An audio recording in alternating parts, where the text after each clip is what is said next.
My name is Ajay Khandelwal. I'm the director of Lambeth and Southwark Mind, and I'm delighted, Anouchka, it's the first time we're meeting, and I'm delighted to be with you here today. Anouchka, just to start off with, what we're going to do is I'm going to ask Anouchka about her past and how she came to train as an analyst, and I'm going to discuss with Anouchka the state of therapy today and what's happening in the therapy world. So, Anouchka, I'd like to hear a bit more about you and maybe about your family background and from your sort of grandparents. Yes, I'll tell you, but I should just say, before I start, because I knew you were going to ask me personal questions, and I'd much rather just speak frankly and freely, but you're filming, and it was my parents' golden wedding anniversary last weekend, so I saw my family together, and it was, you know, complicated. And so I'm worried about my unconscious, I'm worried about what I'll say. So I'll speak as freely as I can, but I might just clam up at some points. But so my grandparents are Australian, both sides. And there were incredible sort of swings of fortune on both sides of the family, from sort of nothing to something to nothing to something. And my parents carried on that tradition. And then I carried on that tradition. And yeah, and I think, like maybe a lot of therapist families, I think there's a lot of undiagnosed mental illness in my family, which is really a source of, I don't know, well, much fascination for all of us, sort of, but it's absolutely unspeakable. Sort of, you can't diagnose your uncle, your dad, whoever it is, it can't be done. So I think, yeah, my family, like everyone's families, is a bit fucked. But you know, yeah.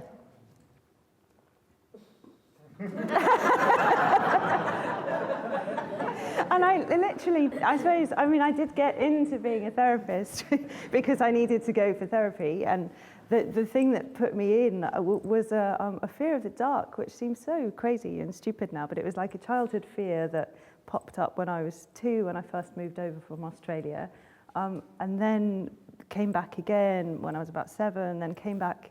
My family left home, and they left me in the home, and they all moved out, which, and so then the phobia came back big time, and I had to see a therapist. And the first person I saw was a Tavistock person who had that very British object relations background. I think they were a trainee. They were working in a hospital, and I went to see them for free, and it was so helpful. Absolutely hated them, and I thought they were an idiot. But they really, really had a big effect on the symptoms. It was amazing. And so that was my kind of first brush with therapy.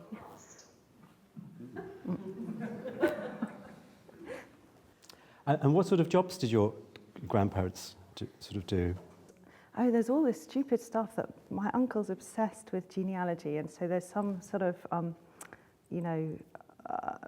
barons and baronesses, but there's also, I think my granddad was a disabled, he made fishing tackle just and tried to sell it, so I think it was a very difficult way to make a living. I know my mum and her brother had to share bedrooms with their parents, and it was, yeah, not straightforward, but there's a kind of grandiose thing mixed in there. Then on my dad's side, my granddad was sometimes a really high-powered accountant and sometimes a pineapple farmer, and I don't know what he was doing with that, but yeah, so the family moved between the 2 states, and my grandmother was like Dame Edna Everage, amazing. Yeah. Amazing. Well, crimpline and big glasses and, I don't know, big hair, purple.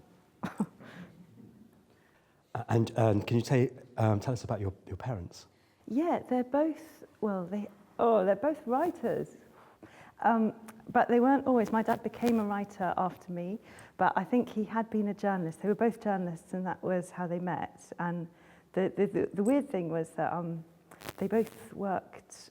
They moved over from Australia, and they were very involved with that sort of that wave of Australians coming over in the 60s. And so they are the few people I know who think that Rupert Murdoch's all right. So I used to worry because my mum was a Sun journalist when I was growing up, and basically, and she paid for everything, and yeah, I felt like my flesh was paid for by Rupert Murdoch, and it's taken quite a few years after leaving home to, you know, I don't know, to replace my cells.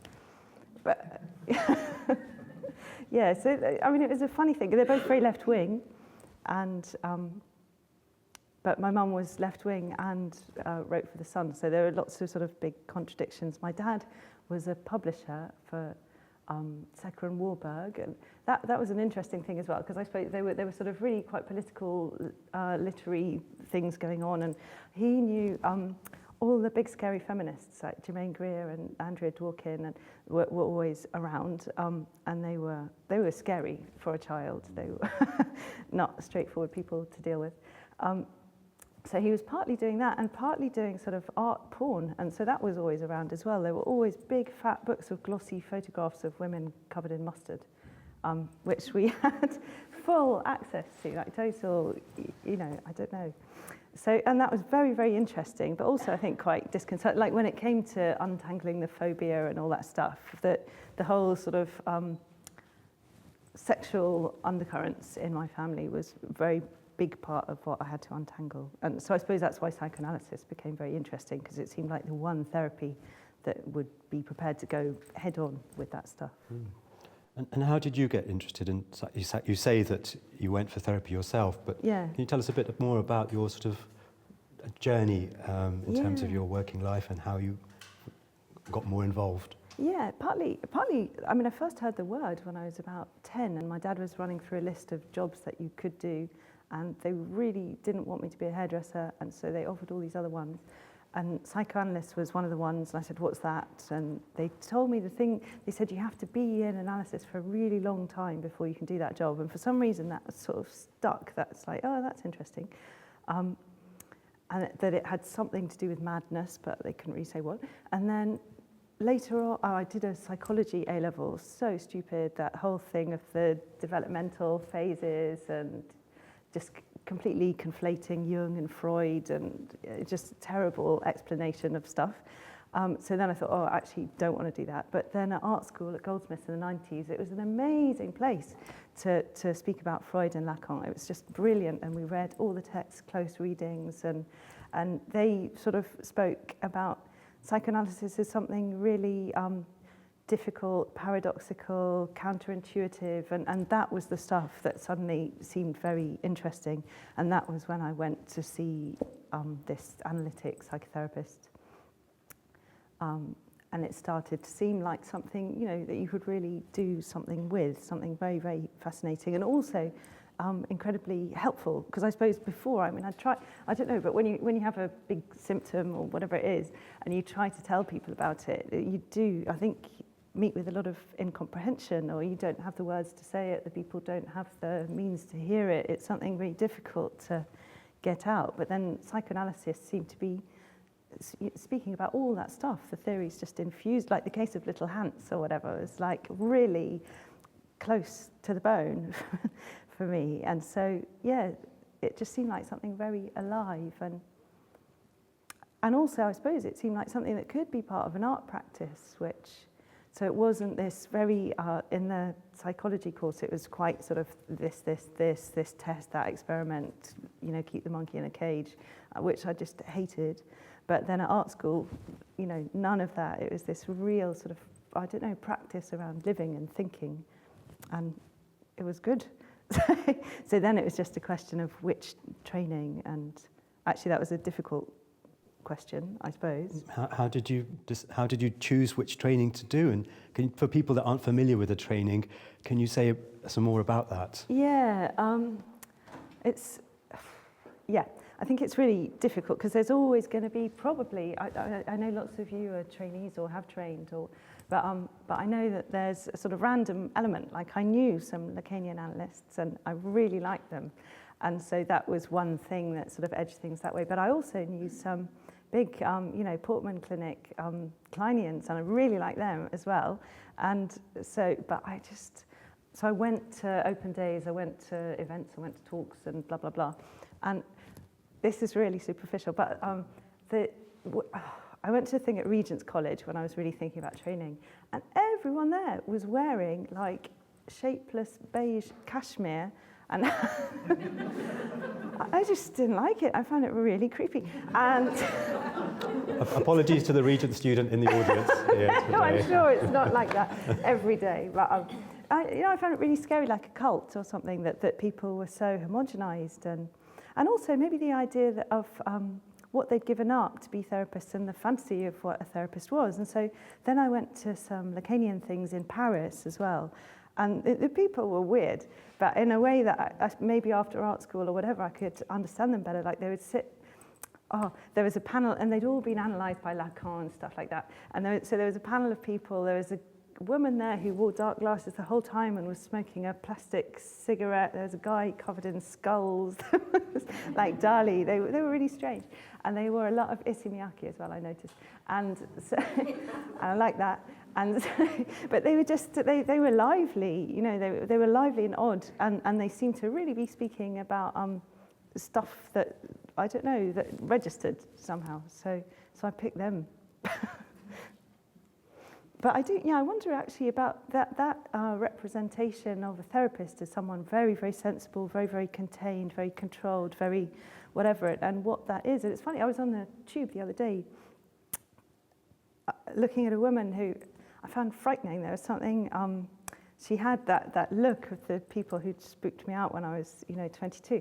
And suddenly she pulled a Christopher Bollas book out of her bag, and she was one of those people. But it's sort of, you could read it on the person, on the tube, in a crowd. This sort of, I don't know, like, maybe it's got something to do with narcissism. I don't know if people read this Nina Coulthard book still, but I was given it when I was training, and it's sort of how to be a therapist, and it's all what temperature to keep your consulting room, what to, this sort of practical stuff that nobody tells you on a Lacanian training for sure.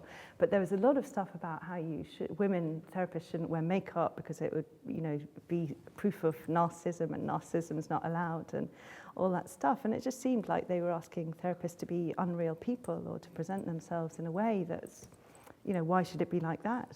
And so, yeah, that stuff, I don't know, I find it grating sometimes. So, once you'd got your wardrobe sorted, yeah. What sort of advice would you give to people considering a training now? God, apart from the negative advice. No, I don't know. I mean, I would say you sort of only do it if you have to. It's like, not you have to for money, you have to for your internal reasons or whatever. It's not a job, I think, is it? That's clear when you start to do it. It's not a job, it's something else. And yeah, be prepared for that. And I suppose what that something else is going to be completely different for everyone who does it. So there can't be that much preparation for it. Actually, that was a good thing in the Nina Coulthard book. She says you won't finish your training until 10 years after your training. And that seems to be true, that you find out what it is by doing it. And yeah, you keep finding out. And once you started the training, did you know that was what you wanted to do? I think so. I mean, in a way, there's I suppose, yeah, it always feels, almost with anything, that there's an element of kind of acting out or following through something. I mean, I don't know what it is to absolutely know that, like, this is what I must be, or something like that. I don't know. But I did find it very exciting. Like, I really liked turning up to hear what people had to say about it. I really liked knowing what the work was for other people. There was something that kind of kept me wanting to know about it. And when I started to work with training patients, that was even more true. So I suppose, but that funny transition from it being an idea where you think, oh, that would be nice, to living it over time. It's just something completely else, I suppose. And sometimes that's shocking. What is it like being a therapist in your case? It's absolutely different at every single point of the day. I mean, that's the thing, I suppose, that's so striking about it, that the way it's inconsistent, or the things that you're being asked to do in each case, not explicitly, implicitly, whatever, or sometimes explicitly, are just, well, not the same. And the effect of people on you is really, really different. Like, you know, the people who you feel tired in their sessions, the people who you sort of on the edge of your seat in their sessions, it's absolutely kind of varied and sometimes really hard to understand what's going on. Who have been, do you know who influences have been, would you say, on you? Definitely Darian Leader was, because he was my first friend. Actually, Estella Weldon was she was the first. I don't know if people have read her, but she's amazing. But and she wrote this book called Mother Madonna Whore, and she's totally, you know, big-time Kleinian person. We used to go on holiday with her when I was a kid, and she was a real example of a proper living analyst who had feelings and didn't pretend that she'd got stuff sorted, and she was wild. And one night she had this boyfriend who was a writer, and we went on holiday with her and her son, and she would always get upset with him. One night she had these big platform shoes, and they were totally not fashionable. It was like 1985. And she threw them at his head because he did something she didn't like. And so, yeah, she was a real sort of, I don't know, a force, but she's brilliant. You know, her writing's really brilliant. She's an amazing, she works with very violent people, and I can understand why she chose that part of the field. And she speaks a lot about her capacity for violence and you know, what she might be doing with that in her work with the people she works with. So she was the first one. Then Darian Leader was the next one, I suppose, just because what he said, because of the beauty of his thinking, he's fantastic. It's so elegant, the way he constructs arguments, and he's really fun. So they were the two. Just, yeah, he's very, very subtle, I think. And I really like that, maybe because of growing up around tabloid journalists, where you had to, like, even if you're eating dinner together, it's like, say it in one line or shut up kind of thing. And so psychoanalysis was a really good antidote to that. And Darian was a really good limit case of a psychoanalyst who could bear that and was interested in that and do something really beautiful with it that could communicate with people that wasn't just getting lost in theory, but actually, you know, came across, I think. As well as being an analyst, you're an author and a journalist yourself. Can you tell us some more about how that works? And yeah, you mean works alongside yes. doing therapy? And also, I'm mindful of the fact that you often talk in your writings about some of your personal life, yeah. which some analysts do and many don't, yeah. and some of the dilemmas and thinking yeah. behind that. Yeah, exactly. No, that is a really, really difficult thing, and it's really hard to know how to answer. But I suppose, in a way, I was a writer before I was a psychoanalyst, and actually, at art school, the thing that got me into psychoanalysis was all the discourse around testimony, and I did an MA in literary theory, and that was all about sort of Holocaust literature and testimony, and so that thing about speaking and describing something impossible and what happens to speech and how, you know, what happens with listening was always part of part of writing and part of psychoanalysis, and they seem to go together. And so the first, I wrote these silly books when I left school when I was really young, when I was 16, and so I didn't have a job, and so I wrote two books, one about hair and one about vegetarianism, and so I sort of knew the deal with writing, like, because I'd done that, I knew how to get a publisher and blah, blah, blah. So when I finished art school, I just thought, well, I have to be a writer because I don't really know how art works, and so then I wrote this really confessional book that was published, and I got paid, and I was really happy, and so that was kind of off, and that had come out of speaking about psychoanalysis and doing this bit of therapy and maybe unlocking some of the things that I didn't know how to say before.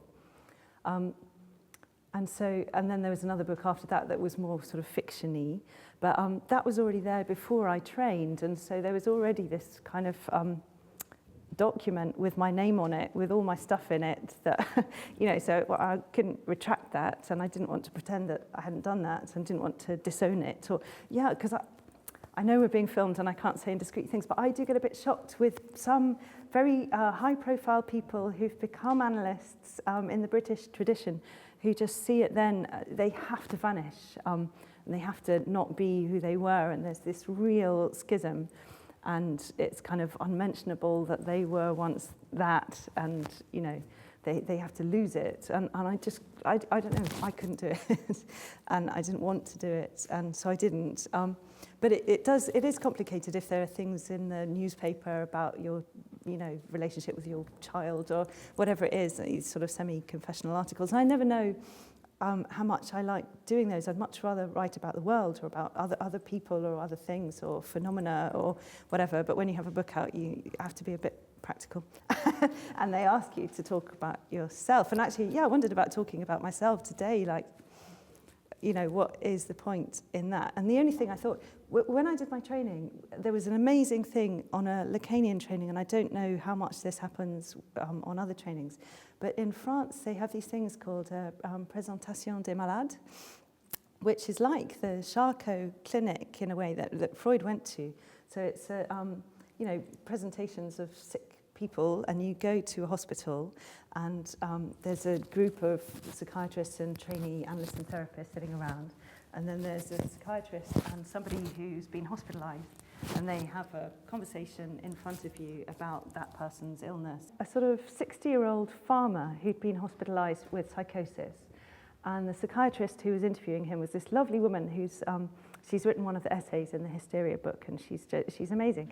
But she was just asking him about stuff, about his life, and and he knew that he was the son of God, and he'd just come to know it because the realization had dawned on him, and and he was keeping up his farming work, but obviously things were going awry for him in other places, and I think he'd been sectioned. But she just asked him very, very nicely and sweetly, what about his father on earth? What kind of guy was he?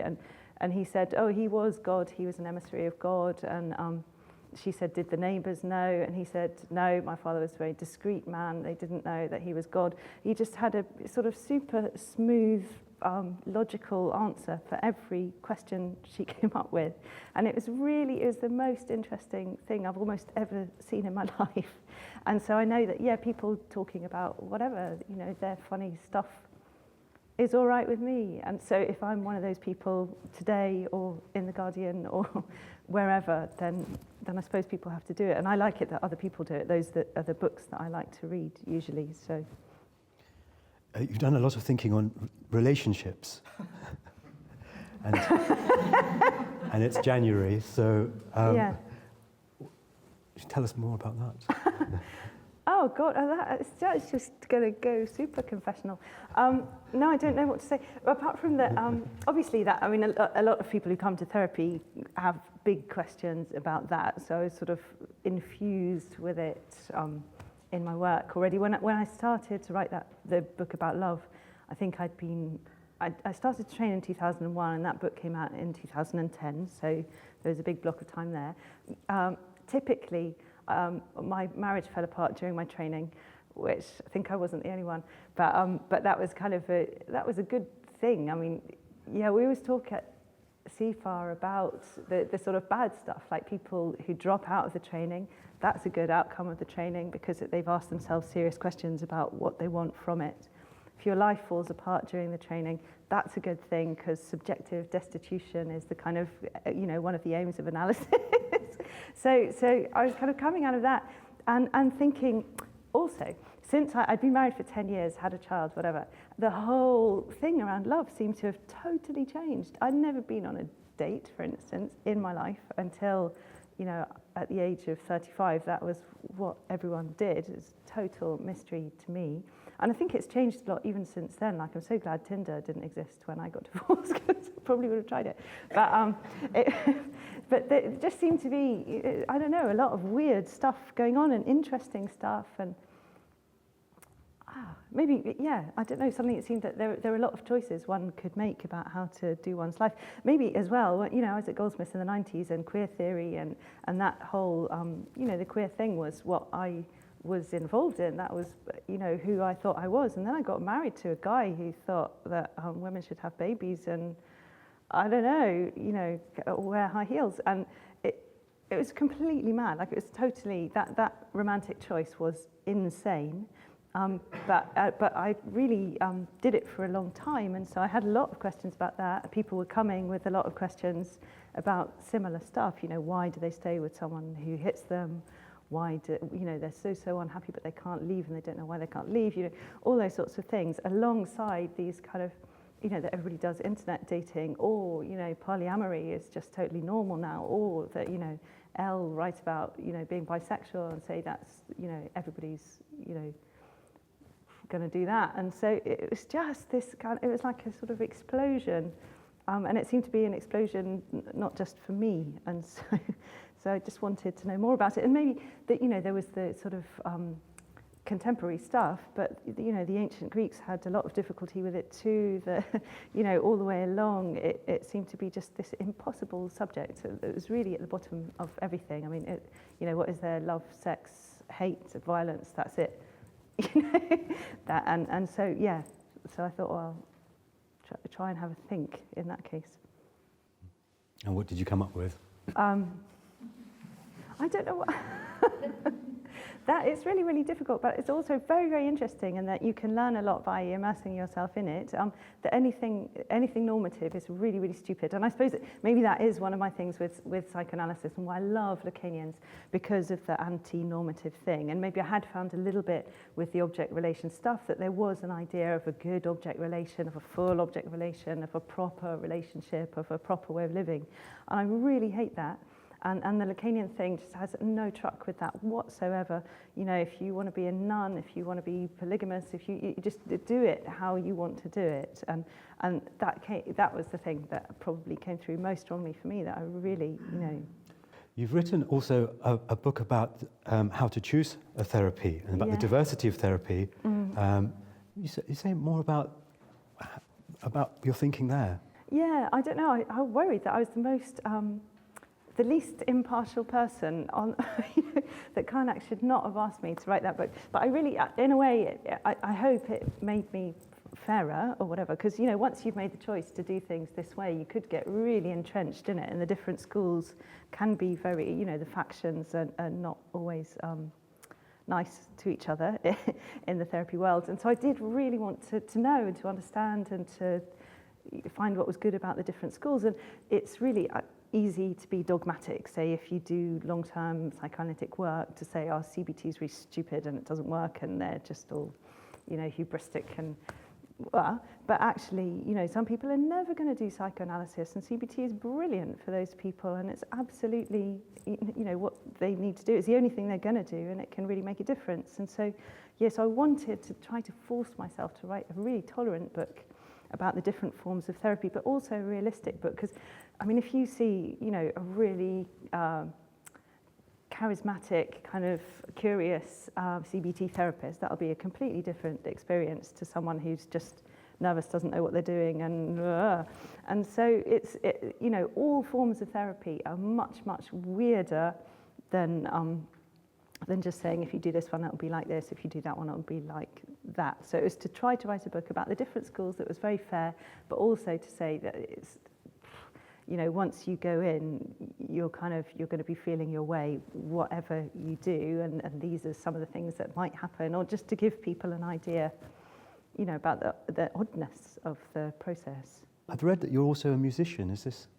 Yeah. Yes. Say more about I'm that. a terrible musician, but I've done it all my life. And so I was in a pop group when I was, that made a record, and at the end of the 80s with a musician called Terry Hall, who was in the Specials. And so that was really fun. And so it kind of stayed, and I had to learn guitar better to be in that band, because I think I was chosen for my haircut. So I learned guitar and then didn't do it much for a while. And then, and then I'm in this band now that I play lap steel guitar, but it's fun to do music. I really like Ella Sharp is one of the most amazing post-Freudians, I think, and one of her things, she's written a book of collected essays, and they're fantastic and super relevant and amazing.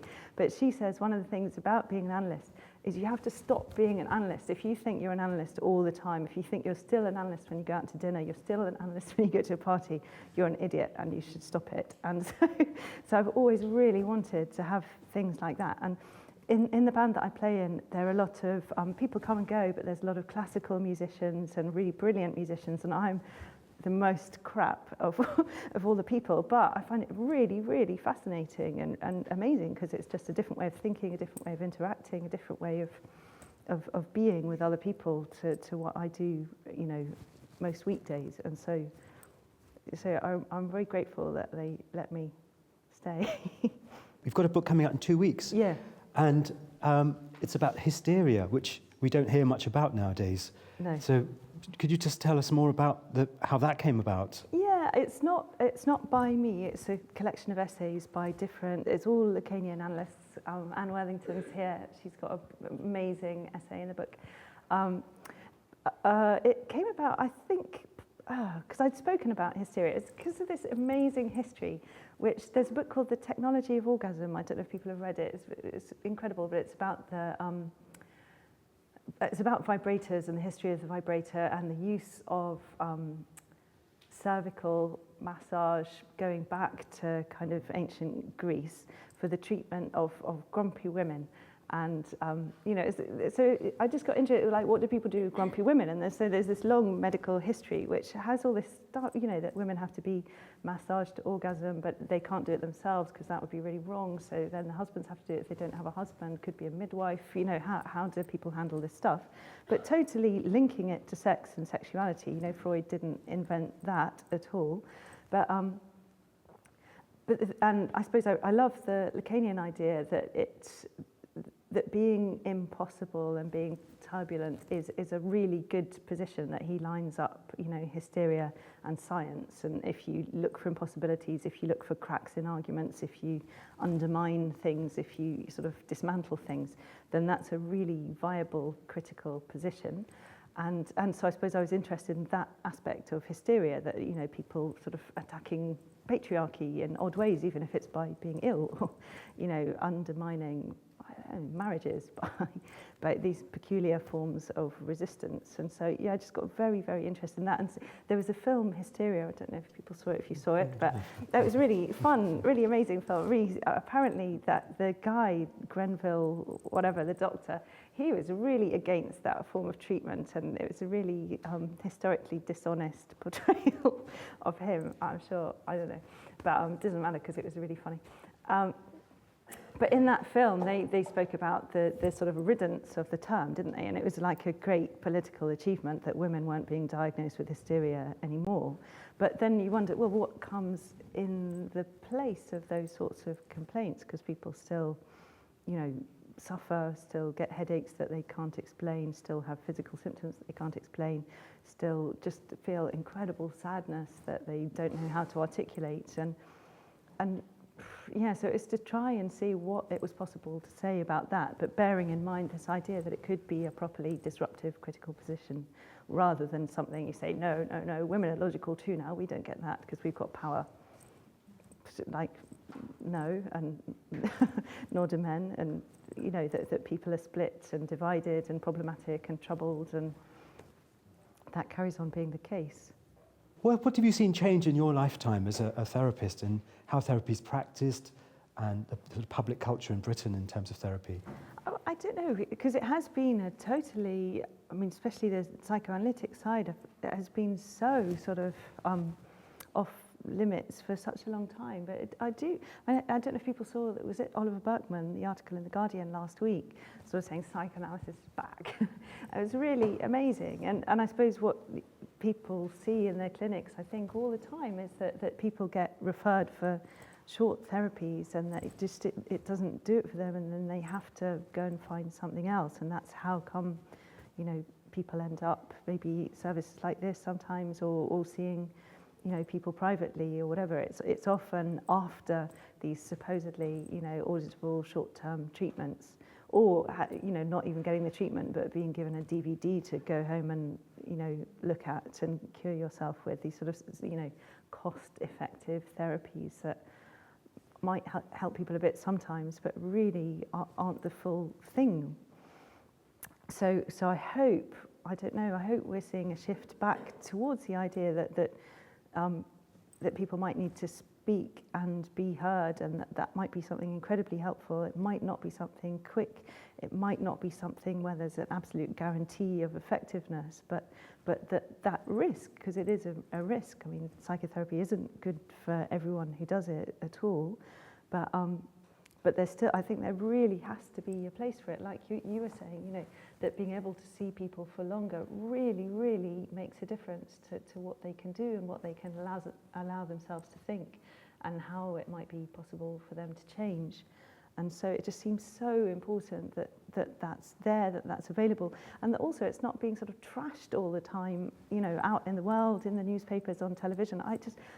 Freud bashing, it's just enough, you know, because the bashing, when you start to look at it, it's not good stuff. You know, they say, oh, Charcot wasn't treating people right in the Salpêtrière in the 1890s, therefore, you know, psychotherapy is crap. It's just, it won't do as a set of arguments. Oh, Freud, you know, took cocaine and his friend got sick, therefore, you know, don't listen to people who want to talk to you. It's terrible, and just, there have to be as many people as possible working against that in whatever form it takes, either by being here doing the work they do, all therapists who work long term, just anything to allow that space to keep existing. What do you think counts as evidence in terms of psychotherapy?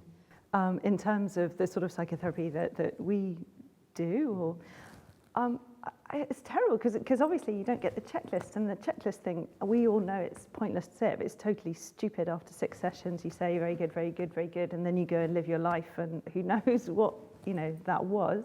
But I mean, I don't know, but I know that, you know, that I did psychoanalysis, and I had a really you know, problematic thing going on, and then I found ways to speak about it, and, you know, now I don't. So, and I think the you know, world we work in is full of people who would be able to say that, and that people really do manage to untangle things for themselves, make changes, and you can meet them over and over again. And some people have written, you know, there are a few really brilliant books about people's first-hand experience of therapy or analysis, and those are useful. But in terms of the you know, quick tick thing, I suppose that's never going to be that useful. Although, I mean, when people do those sort of big, you know, researches into the forms of therapy that work, they always find that it's, you know, pretty across the board. And actually, the bigger difference is between individual therapists, that some individual therapists seem to be able to, you know, do amazing things with people, some don't. It's got nothing to do with their orientation. It's something else. Maybe because of things like that, because, you know, stuff like the therapist's charisma might be a factor in the work. That's unbearable to think about, because how does that work? But that's the same with GPs, or probably even with surgeons. I would imagine that it's the same, that there is a psychic component to illnesses, and you know, if you have your surgery done by this guy or that guy, you know, if you trust this one and not that one, maybe that surgery is going to seem more effective or whatever. That's just a fact, you know, in all sorts of fields, but it's particularly a fact in the field of psychotherapy, and it's a troubling fact, but doesn't mean everyone should stop it and do something normal and checklistable. So there's something about things, what about the sort of standardization of some of this audit culture that takes out in a way, what you're saying is the most valuable element of what makes a therapy work, is the very thing that a lot of auditing might miss out on. Yeah, exactly. Is that right? Yeah, exactly. And I suppose that's why psychoanalysis might be taught so well in art schools and so badly in psychology departments, because in a psychology department it's a lot about data, it's a lot about, you know, sort of clinical experiments, etc., about sort of, you know, managing the controls, and so there's no place for that sort of unpredictable oddness. And in art, that's sort of central. It's important in literature, you know, that all has to be there, that has to be dealt with, that has to be, you know, sort of worked into something that then communicates or gives people something back. And and I suppose it's very, very frightening because people say, oh my gosh, but people are ill, they might be psychotic, they might be depressed, they might commit suicide. You can't throw them to the, unpredictable tides. You have to put them in a thing that's, neat and nice and you know what they're going to get. But that's exactly what's alienating. That's exactly what the people don't like. That's exactly often what really, really kind of spins them off. Then they're not going to see anyone. They're not going to talk to anyone. They hate it. Psychiatrists are awful. Set me free kind of thing. And so I think that the oddness of the work really has to be fought for. But it's like, how do you fight for it? Because it's a terrible thing to argue for, because people just say, well, that's mad. And it is, but that's why it's good. But try and say that to a government minister, I don't know. What do you think about the role of pharmaceuticals today? That's such a difficult... They obviously can help people sometimes, and if you've, really got things going on that you absolutely cannot contain and you might kill someone and it stops you doing that and you live a life, then maybe it's helpful. But the idea that people ought to take them if they have a psychotic illness is just awful, and there are lots of people who manage those illnesses with talking or with, whatever other thing they find to do that stabilizes them. So it seems like it has a place, but it's only a place, and we all know that the way the drugs companies go about their business is shocking, and the way they distort information is ridiculous, and that it's a big business, and that's no good. That's the other thing that I really like. In a way, I don't know if it's sustainable or how it works, but in the 40s, psychoanalysis was all big and the analysts were all powerful, and you read, Marilyn Monroe's biography, and it's just terrible what was going on. And I think at the moment, the way analysts are a bit limping, a bit can't really make money very much, they're a bit sort of outside, is quite good for the analysts, because they're not like the drugs companies, and in a way that's what makes it sort of different. But I don't know how you sustain that over time, because if you say, no, that's really good and that's how it has to be, then what do you get? I don't know. But so in a way that, I don't know, sometimes to me I think there's something like a sweet spot for psychoanalysis at the moment, that it can be in that odd place. But if it carries on being in that odd place too successfully, who knows what will come out of that. What role do you think the body has in psychotherapies? Oh, that's such an interesting question. I don't know, because, we're talking cures. Practitioners like me aren't really bringing it in, apart from that maybe we insist on people turning up rather than doing Skype if they can, and that sort of thing. So they have to haul their body to and from, and that has to be part of the work. But it's obviously incredibly important, and to sort of erase that would seem funny. But there's the question of how you work with it, whether, telling people to go running is good, whether doing massage is good, whether all sort of psychosynthesis and those sorts of treatments are very fascinating, that they're not for me, but they have a place alongside other treatments. They obviously have big effects on certain people. So, what about issues of class and race and gender? We've talked about sexuality. Yeah. We're here in our clinic is in on Brixton Road in a deprived part of South London. Yeah. And I think we're the only free psychotherapy clinic, but we're very small. Yeah. But what about issues about access and use of therapy and fees and so on? Yeah, I don't know. I think it's incredibly important that you keep very cheap and free places for people. And while that's not really possible in the NHS, because, psychoanalytic therapies have been sort of weeded out of the NHS because of, whatever, money, etc., then it's just the most important thing that can happen elsewhere. And it's funny, a couple of weeks ago I went to meet some people who were involved in the church. They were Christian psychotherapists. And somebody asked a question about faith, and they said to me, would you see someone who's very, very religious, and wouldn't that be a problem for you because you don't believe it, because you're, Freudian, and therefore you're not going to take them seriously. And it's their, you can't disrespect their faith, so what do? Because you don't believe what they believe, so obviously you think they're silly, kind of thing. That was the implication. But, and I suppose, so all that sort of thing. And so one of the people said, if you haven't made that spiritual journey yourself, you're not going to know what it is for the other person, so kind of how can you talk to them? And you could say that about sexuality, you know, like if I work with trans people, what's that? How do I know about that? If I work with black people, how do I know about that? But then you could say, well, are you going to turn away trans people because you don't know about it? That would be terrible. But if you're working in language, I don't know anything about anyone. And they come there to speak, and I am there to hear. And, you know, everybody in every circumstance in life has to do something with communication, which is really, really difficult. Language and speech are really, really problematic. And in a way, drawing up differences about, you know, someone, you know, being LGBT or someone being, you know, from Afghanistan or someone, whatever it is. In a way, those differences are really serious, but in a way, those differences aren't serious. And sort of, what are people proposing if they say that, you know, if you're this type of person, you can only work with this type of person? That shows absolutely no faith whatsoever in communication. And I prefer to put faith in communication to be able to bridge those sorts of differences. So. Good. Anouchka, any other concluding thoughts with me that you know, about the thoughts of a public service or a public clinic that we're setting up here? What sort of thoughts have you got about that? That is fantastic. Just soppy thoughts. I think it's amazing. It's wonderful. I want to help. Keep going. It's the best thing. But exactly for all those reasons, it's a very difficult thing to argue for. It's a very difficult thing to present, and the fact that you're here, you're in a building, you have therapists working, people can come here.